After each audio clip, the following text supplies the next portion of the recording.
We don't talk much about the military for a lot of reasons. One is they like to do a lot of stuff in secret and quiet, and they don't really want to be talked about. They like living on their bases and doing their own thing, which is, they do a lot of fun stuff. But we don't talk about it as a society very much because it's about killing. It's about killing other people. That's the whole point of that whole military machine. All those tanks and aircrafts and all those boats is about killing. It's about what we do. We kill. We kill other human beings. And we don't want to face that. We don't want to talk about the fact that we are killers. You get an 18-year-old boy, there's a war, you say, hey, you're going to war, he starts killing immediately. He doesn't have to go through a transition and become somebody else. We are killers. That's who we are. All of us. And the problem is indiscriminate killers that can't decide when it's okay to kill and when it's not. And, or they think that their killing is justified, of course, but if it messes up civilization and society, which we're all trying to do to advance humanity, then we put those in jail.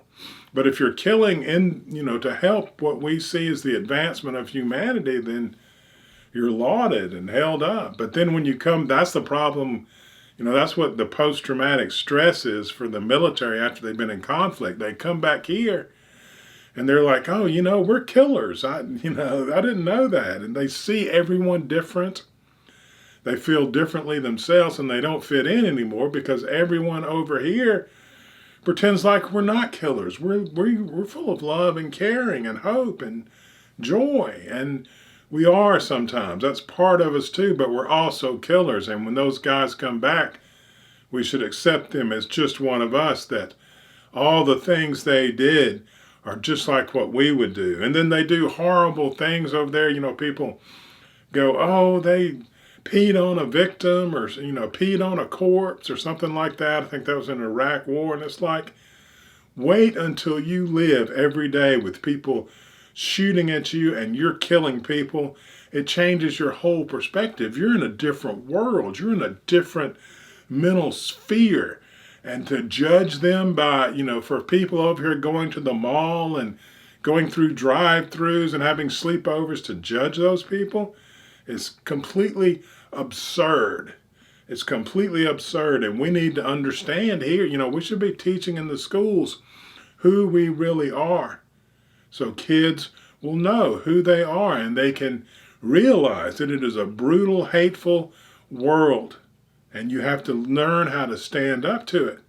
And if we didn't have the American military, we wouldn't have America, because the Russians, the Chinese, they would come over here and tell us what to do and siphon all the riches they could off the top and leave us just enough to get by and go to work in the morning. That is who people are. That's who they are, and that's who we are. And they're the ones that do it the best are the ones that stay on top. And the reason America has been on top is because she has the best ideals so far. With freedom, respect for the individual, and they're messy and they're a problem. Capitalism, it can be refined, it can be made better, but it is the best economic system that we have seen yet.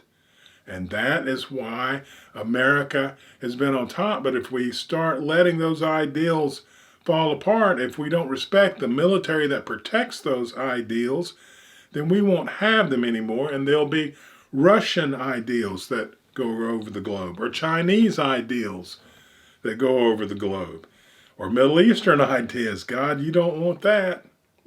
I've been to the Middle East. You don't want to live in that. If you are in America, you'll find out what brutality is all about just in your daily life. You think Donald Trump is bad? You haven't seen anything yet. And the reason you haven't seen it is because of the American military. And if it wasn't for them, you would be prey to the world.